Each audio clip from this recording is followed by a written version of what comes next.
The glass of scotch slips from Darius Vaughn's hand and shatters against the marble floor. He doesn't look down. His eyes stay locked on the 72-inch screen mounted above his fireplace, where a woman named Tiana Brooks is being led down a concrete staircase by two police officers, while her children cling to her coat. Family evicted in NYC, the red banner reads. Mother and children displaced. Darius has watched 1,000 news segments in his life. Buildings burning, markets crashing. None of them made his chest tighten like this. It's the little girl. She's holding a stuffed rabbit, faded blue, one ear stitched crooked with mismatched thread. Darius knows that stitch. He would know it anywhere, in any lighting, on any screen, in any city on Earth. Hi viewers, if you were staring at a screen right now and saw something from your own past staring back at you, would you say something, or would you stay silent? Drop your answer in the comments. Because Darius says nothing. He sets down the shattered glass with his bare hand, cutting his palm, and doesn't feel it. His assistant, Malcolm, knocks twice before entering. Sir, the closing paperwork on the Harlem portfolio went through this morning. You're officially the new owner of... Which building? Darius's voice comes out flat, stripped of its usual calm. Malcolm checks his tablet. 118 East. Why? Darius doesn't answer. He grabs the remote and rewinds the broadcast, freezing the frame on the little girl's face, then on the rabbit in her arms. 23 years fall away in half a second. He was 11 years old the last time he saw that rabbit. His baby sister, Renee, had been clutching it the night firefighters carried her out of a burning apartment building. The same night the state took her from him and placed her in foster care. The same night his family scattered into paperwork and silence. He was too young to fight. He never saw her again. He was told, eventually, that she'd been adopted out of state. He built an empire trying not to think about it. Now a stranger's daughter is holding his sister's rabbit on a television screen, standing outside a building he owns. Sir, Malcolm says again, do you want me to call the property manager? Darius finally turns from the screen. His face has changed. The practiced composure of a billionaire investor gone, replaced by something rawer, something that hasn't shown on his face in over 2 decades. Freeze every renovation scheduled for that building, he says. Effective immediately. All of them? We have contractors starting Monday, we have... all of them. Darius's jaw tightens. And get me everything we have on the tenant who was just evicted. Everything. Tonight. Malcolm hesitates, clearly confused by the sudden urgency over a routine eviction that happened before the ink on the purchase agreement had even dried. But he doesn't ask again. He simply nods and leaves. Alone, Darius picks the remote back up and stares at the frozen image of the rabbit one more time. 3 people on Earth know where that rabbit came from. He is one of them. He has no idea, yet, how impossible that should be. Tiana Brooks sits on a stranger's couch at 11 at night, her son asleep against her shoulder, her daughter still gripping the rabbit like it's the only solid thing left in the world. Her friend Keisha hands her a cup of coffee she won't drink. You can stay as long as you need. I need my apartment, Tiana says quietly. I need my life back. She's replayed the eviction notice 100 times in her head, and it still doesn't add up. 3 years in that apartment. Never once late on rent. Not once. Not even during the month she was hospitalized. She has the bank statements to prove it. But the marshal at her door this morning had a court order with her name on it, citing months of unpaid balances she'd never seen a bill for. They said I owed $11,000, Tiana says. 11,000. I don't even make that much in 5 months. Keisha frowns. Did your lawyer see the paperwork? I don't have a lawyer. I had a printout from housing court and 20 minutes to grab what I could carry. Her son stirs but doesn't wake. Tiana pulls him closer. What she doesn't know, what no one has told her yet, is that the building's new owner froze every renovation scheduled inside it, less than 12 hours after her face appeared on the evening news. What she also doesn't know is that when her old landlord's company filed the eviction, one document was conspicuously missing from the court file. The original lease renewal she signed 2 years ago, the one that should have protected her from removal for another 18 months. It simply isn't there. Not lost, not misfiled. Gone, like it was never submitted at all. Across the city, in a cold storage server room owned by Vaughn Capital Holdings, an employee named Reggie Okafor stares at his monitor, sweat beading at his hairline. He's just been asked to pull every tenant file connected to 118 East for the new owner personally, and he knows exactly which files were altered. He knows because he's the one who altered them. His hands hover over the keyboard. If Darius Vaughn actually reads these records line by line, if he asks even one sharp question, the entire arrangement he's protected for 3 years, the one paying his daughter's tuition, collapses. Reggie deletes one more line from the database, then stops himself. It's too late. Copies exist. He just doesn't know where or who has them. Back in his penthouse, Darius reviews the tenant file Malcolm has managed to gather so far. Something feels wrong immediately. A gap in the paperwork where a signed lease renewal should sit. This doesn't make sense, he mutters. She had a valid lease. Why does the court file say she didn't? He picks up his phone and dials a number he hasn't used in years. A private investigator who once helped him track down a business partner who tried to disappear with company funds. I need you to find someone, Darius says, quietly, before anyone else gets to her first. The fire alarm is screaming before 11-year-old Darius even opens his eyes. Smoke fills the hallway of apartment 6B, thick and gray, crawling along the ceiling like it's hunting for air. He hears his mother's voice, sharp with panic, calling his sister's name. Renee, Renee, where are you? He finds her curled under her bed, 4 years old, clutching the blue rabbit against her chest, too scared to move. He drags her out by the arm, coughing, his eyes burning, and doesn't let go of her hand until a firefighter pulls her from his arms on the sidewalk outside. That's the last time he ever touches his sister. The state calls it an unsafe living environment, once they learn their mother had left the stove burning and gone to a neighbor's apartment for nearly an hour. Darius, at 11, is old enough to remember everything. Renee, barely 4, is young enough that the courts decide she needs a fresh start somewhere else. A different foster placement, a closed adoption, a new name in a new state that no one will tell him. He remembers screaming in a courthouse hallway that they couldn't do this. He remembers a caseworker holding him back, while another woman carried Renee through a door that closed and never opened again. He built Vaughn Capital from nothing over the following 2 decades. Clawed his way out of foster care himself at 18, slept in his car through 2 winters, and swore that no one would ever again decide what happened to the people he loved. Wealth became the wall he built around himself. Every acquisition, every deal, was another brick. He never talks about Renee, not to Malcolm, not to the string of people who've tried to get close to him over the years. As far as anyone in his professional life knows, Darius Vaughn simply appeared fully formed at 26, with a real estate license and a hunger no one could explain. Now, sitting in his penthouse at 1 in the morning, he pulls up every adoption record search he's ever quietly paid for and come up empty on. Nothing new. Whoever sealed Renee's file did it well. But a stuffed rabbit doesn't survive 23 years and a house fire and end up in a stranger's arms by coincidence. His phone buzzes. It's the private investigator. I found the mother, the man says. Tiana Brooks, 31 years old, born in Queens. But Vaughn, there's something in her file you need to see. Her adoption records are sealed the same way. Darius stands up so fast his chair scrapes against the floor. Send everything, he says. Tonight. By morning, 3 members of Darius's executive team are gathered in his office, and none of them understand why a routine eviction has become the most urgent item on the company's agenda.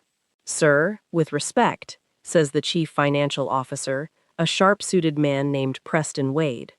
We're a real estate firm. Tenant disputes happen. This one predates our ownership entirely. Then explain why the lease renewal is missing from the court file, Darius says, sliding a folder across the table. Explain why maintenance records for that unit stop entirely 18 months ago. Explain why 3 separate tenant complaint tickets were closed the same day they were opened, with no resolution logged. Silence settles over the room. I want a full internal review, Darius continues. Every unit in that building. Every eviction filed in the last 5 years. I want names. Preston exchanges a glance with the man next to him, a property operations director named Curtis Halloway, so brief that anyone not paying attention would miss it. Darius doesn't miss it. That could take weeks, Curtis says carefully. Then it starts today. The meeting ends, and the moment the door closes, Reggie Okafor is already being pulled into a separate office down the hall by Curtis, his face pale. He's asking questions, Curtis says, low and fast. He wants names. I told you this would happen eventually, Reggie snaps back. You said no one would care once the sale went through. Just hold the line. Nothing points back to us directly. Neither of them notices the security camera in the hallway outside. Still recording, still storing footage on a server, neither of them has access to delete. That afternoon, Darius requests the raw security footage from 118 East covering the past 6 months. Hallway cameras, entry logs, anything that might explain the pattern forming in front of him. The request comes back within the hour, flagged with an error message. Footage unavailable. Files corrupted during transfer. Darius reads the message twice. Corrupted files don't happen by accident this cleanly, this conveniently. On the 1 week he starts asking questions. He picks up his phone and calls Malcolm. I want an outside forensic IT team in this building by tomorrow morning. Not our internal people. Someone with no connection to this company. Understood. Should I loop in Curtis and the operations team? Darius pauses, thinking of the glance he caught in the meeting. No, he says. Keep this between us for now. The forensic technician's face is grim when she finally looks up from her laptop. Someone wiped this drive 3 times over, she tells Darius. That's not an accident. That's someone who knew exactly what they were covering up. Darius stares at the blank screen, where 6 months of footage should be. Somewhere inside this building, in the walls he now owns, is proof of what happened to a woman and her children, and someone made absolutely sure he'd never see it. He thinks of Tiana Brooks, of the little girl and the rabbit, and a new, colder thought settles over him.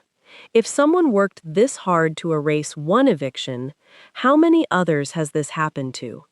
He orders a full audit of every property his company acquired in the same deal. 6 buildings, hundreds of units, 3 years of tenant records. What comes back over the following 2 days makes his stomach turn. 14 families, 14 evictions across 3 different buildings, all filed by the same small property management contractor his predecessor had used for years. All missing at least one critical document. All following the exact same pattern.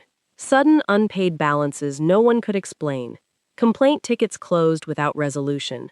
Maintenance requests that simply vanish from the system.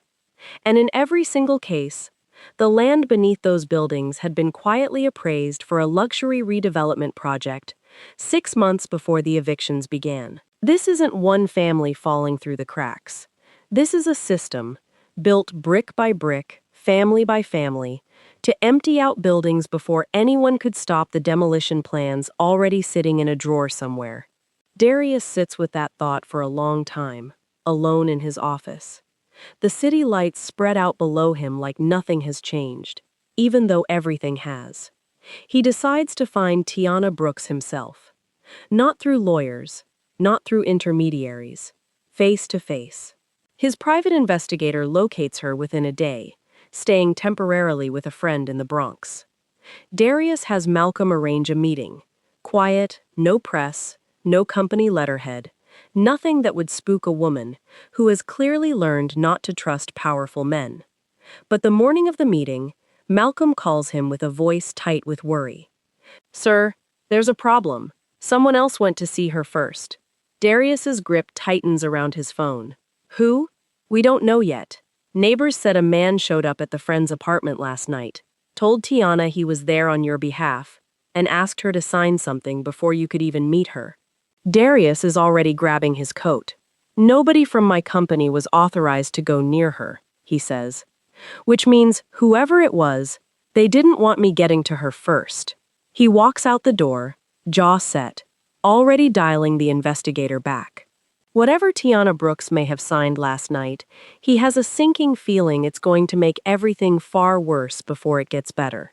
The apartment door is still open when Darius reaches the top of the stairs, out of breath, his coat still half-buttoned. Tiana stands in the middle of the living room, holding a single sheet of paper, her hands shaking so hard the page rattles. Keisha stands beside her, arms crossed, glaring at the open door like she wants to chase someone down the block. He said he worked for you, Tiana says, the second she sees Darius. He had a card. Vaughn capital letterhead. He told me if I signed, I'd get a check by Friday and this would all be over. Darius takes the paper from her hands and reads it twice. It's a settlement waiver. A small payout in exchange for giving up her right to ever sue the building's owner for anything. Ever. For any reason. I've never seen this document, Darius says. This isn't my letterhead. It's close. It's not real. So who sent him? Darius doesn't answer, because he doesn't know yet. But he has a short list of people inside his own company who had access to her address before he did. He calls Malcolm from the sidewalk outside. Pull every badge swipe from the office in the last 48 hours. I want to know who printed anything with our logo on it. Back at Vaughn Capital's downtown offices, Reggie Okafor sits alone at his desk, long after everyone else has gone home. His hands hover over his keyboard, the way they did days ago, except this time, he isn't deleting anything. He's copying everything. Every altered file, every backdated inspection report, every email between Curtis Halloway and a shell company called Rosemont Development, going back 3 years. He copies it all onto a small drive, seals it in an envelope, and writes one name on the front. Darius Vaughn. Personal. Do not open without me. He leaves it in the mail slot of Darius's office assistant before anyone arrives the next morning. Then he clears out his desk, turns off his monitor, and walks out of the building without telling a single person where he's going. By 9 a.m., his badge no longer works. His phone goes straight to voicemail. His apartment, when Malcolm sends someone to check, is empty. Closet cleared. Mail piling up outside a door no one answers. Darius stares at the sealed envelope sitting on his desk, his name written in handwriting he doesn't recognize.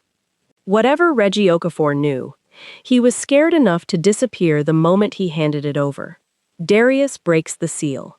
The drive takes federal-grade encryption software and 6 straight hours to crack.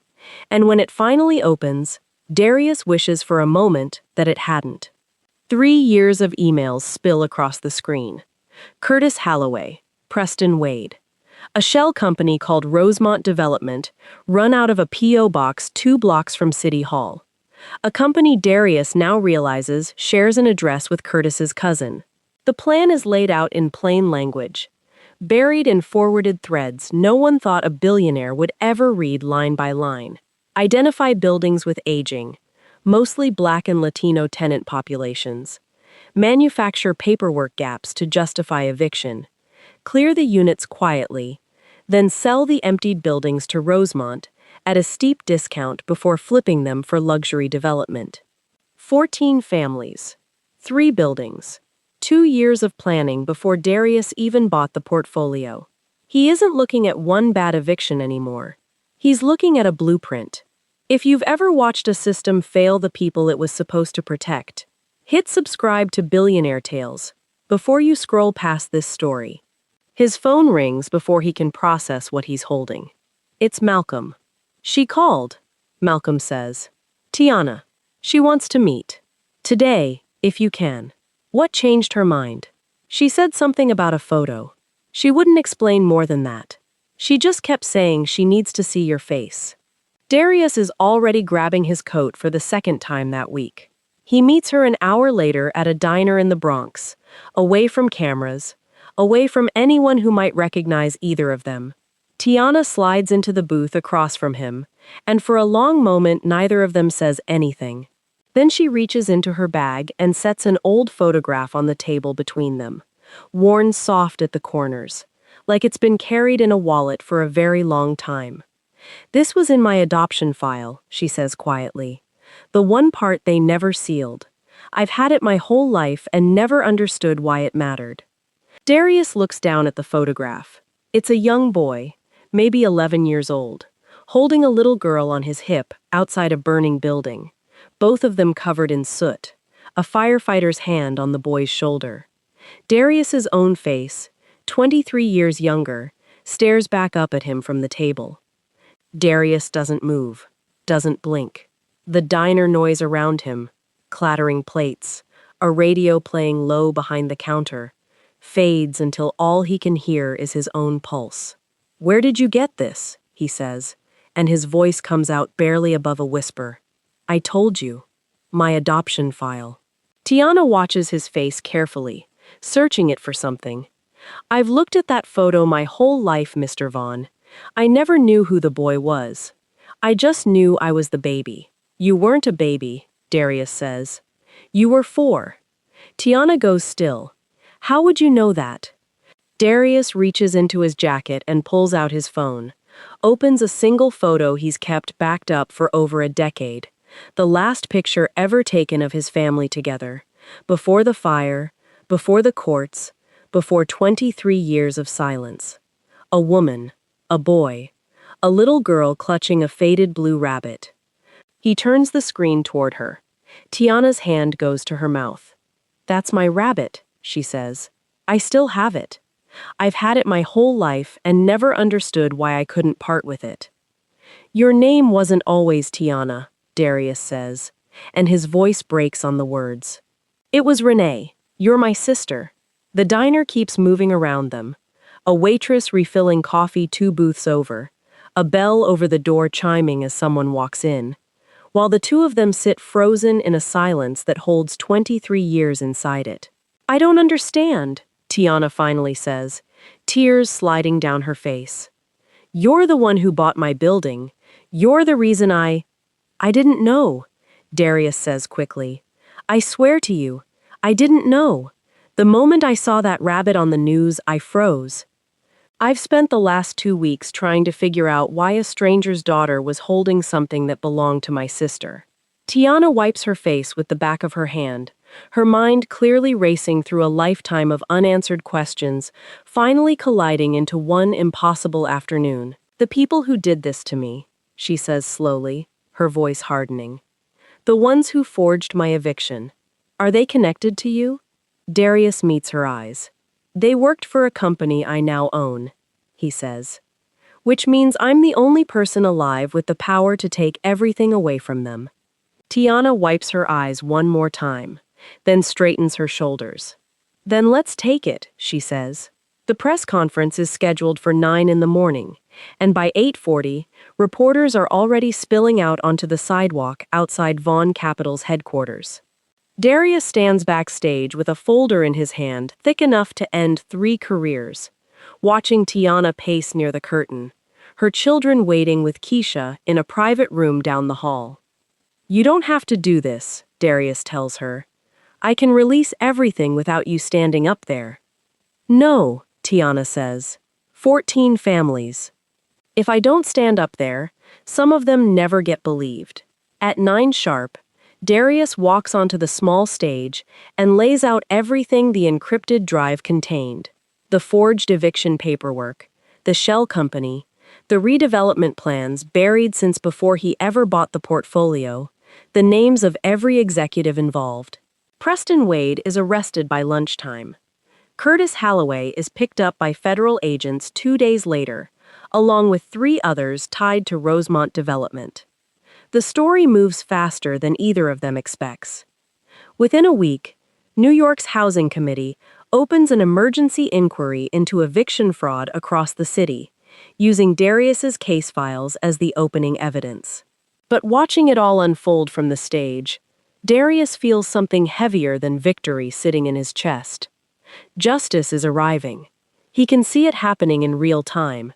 And still, nothing about it gives him back the 23 years he lost with his sister.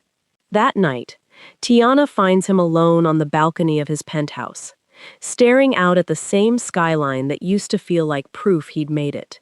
"You look like a man who just watched people go to prison and still isn't happy," she says. "I got everyone who hurt you," Darius says quietly. "But I can't get back the years I wasn't there to protect you." Tiana leans against the railing beside him. "You protected me the only way an 11-year-old could. The night of that fire. That's not nothing." Darius almost smiles, the first real one in days. "There's one more thing," he says. "Something in Reggie's files I haven't told you yet. Something about who originally sealed your adoption records, and why." Tiana's face changes. "What do you mean, why?" Darius hesitates, the folder suddenly heavier in his hands than any of the evidence that just ended 3 men's careers. "I mean, it wasn't random," he says. "Someone chose to keep us apart on purpose." Tiana doesn't sleep that night, and neither does Darius. By morning, they're sitting across from each other at his kitchen table, the last unopened file from Reggie's drive between them, neither one reaching for it first. "Just tell me," Tiana finally says. "Whatever it is." Darius opens the folder. Inside is a single caseworker's note from 23 years ago, buried under decades of red tape. A note revealing their mother hadn't simply lost custody by accident. A distant relative with money and influence had pushed for the children to be separated, believing a single boy was easier to place than a boy and a traumatized toddler together, and had quietly paid to keep the adoption records sealed from each other for good. It wasn't the state. It wasn't an accident. It was a decision made by someone who thought it was easier than keeping a family whole. Tiana reads the note twice, her jaw tightening, then finally sets it down. 23 years, she says. Because it was easier. Not anymore, Darius says. Over the following months, Darius moves Tiana and her children into a permanent home 2 blocks from his own building. No longer a landlord, but something else entirely. A brother making up for lost time, one ordinary Tuesday dinner at a time. The 14 families from the fraud case receive settlements large enough to rebuild their lives. New York's Housing Committee passes reforms named, unofficially, after the case that exposed them. One evening, watching Tiana's son build a blanket fort in the living room, while Tiana laughs at something Keisha says in the kitchen, Darius realizes this is the first time in 23 years his chest hasn't felt like it was carrying something heavy. The boy pokes his head out from the fort. "Uncle Darius, why do you and Mom have the same mark on your arm?" Tiana glances over, rolling up her sleeve without thinking, and there it is, the same small birthmark Darius has carried his whole life. The one he never told a single person about, because there was never anyone left who'd recognize it. Some things, it turns out, were never lost. They were only waiting for the right person to look closely enough to see them. If this story moved you the way it moved us to tell it, hit subscribe to Billionaire Tales and turn on notifications so you never miss the next story like this one. Drop a comment and tell someone in your life they matter today. You never know whose story you might inspire just by sharing yours.